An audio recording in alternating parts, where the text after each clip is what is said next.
வருமா வராதா? வருமா வராதா? வருமா வராதா? வருமா வராதா? வருமா வராதா? வருமா வராதா? வரும் ஆனா வரா. இந்தியாவிலேயே பெரிய மருத்துவமனை திட்டம் இன்னைக்கு வரைக்கும் ஒத்த செங்கலோட நிக்குது. இந்தியாவை காக்க ஸ்டாலின் அழைக்கிறேன். நான் ஒன்றிய அரசு கிட்ட அவார்டு வாங்கினேன். உங்களுக்கு அவங்க கொடுத்த அவார்டு எதுக்கு தெரியுமா? நமக்கு வாய்த்த அடிமைகள் மிக மிக திறமைசாலிங்கன்னு அதுக்கேற்ற மாதிரி நீங்க இருக்கீங்க. பழனிசாமி அவர்களே, நீங்க எதுல நம்பர் 1 தெரியுமா?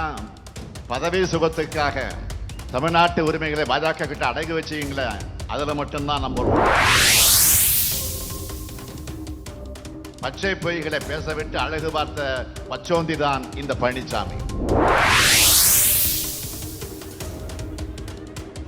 பாஜகவுக்கு பெரும்பான்மை தேவைப்பட்டா ஆதரிப்பீங்களா அப்படின்னு கேள்வி கேட்கிறாங்க.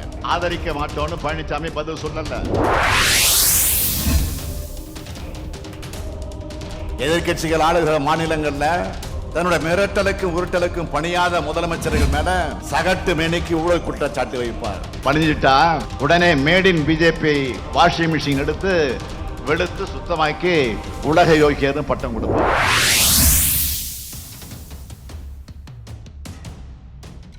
மோடியின் கண்ணீர் அவரது கண்களே நம்பாது.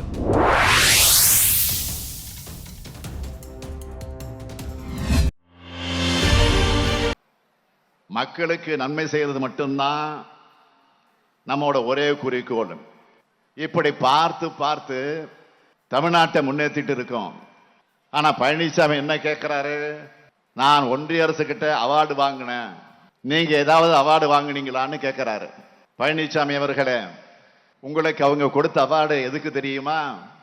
படத்துல ஒரு டயலாக் வருமே, நமக்கு வாய்த்த அடிமைகள் மிக மிக திறமைசாலிங்கன்னு அதுக்கேற்ற மாதிரி நீங்க இருக்கீங்கன்னு. பிஜேபி அரசு உங்களுக்கு அந்த அவார்டு கொடுத்திருக்கோம். பழனிசாமி அவர்களே, நாங்க மக்கள் கிட்ட அவார்டு வாங்கி இருக்கிறோம். கோடிக்கணக்கான தமிழ்நாட்டு மக்களோட நம்பிக்கையும் பாராட்டையும் பெற்றிருக்கிறோம். அதுதான் எங்களுக்கு மிகப்பெரிய அவார்டு. இன்னொரு அவார்டு வெயிட்டிங். ஜூன் 4ஆம் தேதி 40க்கு 40 என்ற அந்த விருது.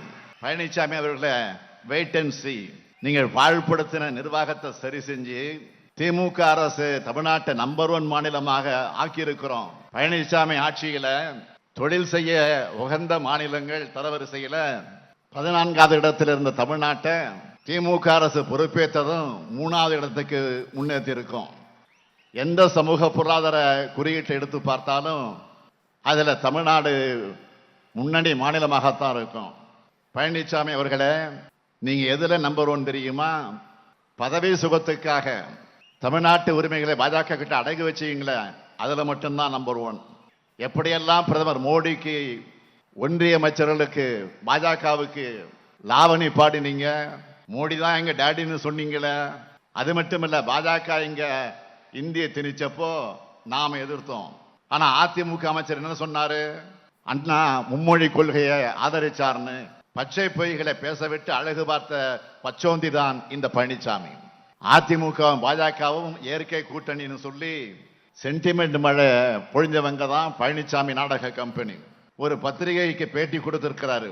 பாஜகவுக்கு பெரும்பான்மை தேவைப்பட்டா ஆதரிப்பீங்களா அப்படின்னு கேள்வி கேட்கிறாங்க. அதற்கு ஒப்புக்காக கூட ஆதரிக்க மாட்டோம்னு பழனிசாமி பதில் சொல்லல. பொறுத்திருந்து பாருங்கன்னு வாய்தா வாங்கி இருக்கிறார் பழனிசாமி. பாதம் தாங்கு பழனிசாமியால ஒருபோதும் பாஜகவை எதிர்க்க முடியாது. அதுதான் உண்மை. இந்த எலெக்ஷனோட ஈரவா தேர்தல் அறிக்கையை திமுகவும் காங்கிரசும் வெளியிட்டு இருக்கோம். பிரதமர் மோடி அவர்கள் எல்லா கூட்டங்கள்லையும் மிக மலிவான பிரிவினைவாத அரசியல் செஞ்சுக்கிட்டு இருக்காரு. வாழ்க்கையில போராட்டங்கள் இருக்கும். ஆனால் பிரதமர் மோடி ஆட்சியில எல்லா தரப்பு மக்களுமே போராட்டமே வாழ்க்கை ஆயிடுச்சு. ஆளுநர்களை வச்சு மாநிலங்களுக்கு மிகப்பெரிய பிரச்சனையை கொடுக்கிறதே மோடி தான். ஒட்டுமொத்த தேசத்துக்கு பிரதமர் மோடி தான் மிகப்பெரிய பிரச்சனை. பேசனா 2 உடையாய் போச்சுன்னு பேரறிஞர் அண்ணா சொல்லுவாரு. அதுக்கு வாழும் உதாரணம் மோடி தான். நாரி சக்தின்னு பெண்களை மதிக்கிறதா வீரவசனம் எல்லாம் பேசுவாரு. எதிர்கட்சிகள் ஆளுகிற மாநிலங்கள்ல கூட்டணி முயற்சி எடுப்பார். முடியலன்னா தன்னுடைய மிரட்டலுக்கும் உருட்டலுக்கும் பணியாத முதலமைச்சர்கள் மேல சகட்டு மேனிக்கு ஊழல் குற்றச்சாட்டு வைப்பார். சிபிஐ, ஐடி, இடி போன்ற அமைப்புகளை வச்சு தொல்லை பண்ணுவார். அப்பவும் அவங்க உறுதியா நின்னா அவங்களை கைது பண்ணி பழி வாங்குறதுல மும்முரமா இருக்காரு. பணிஞ்சிட்டா உடனே made in BJP washing machine எடுத்து வெளுத்து சுத்தமாக்கி உலக யோகியர்னு பட்டம் கொடுப்பார். மாநிலங்கள் மேல அக்கறை இருக்கிற மாதிரி நீலி கண்ணீர் வடிக்கிறாரு. மோடியின் கண்ணீர் அவரது கண்களே நம்பாது.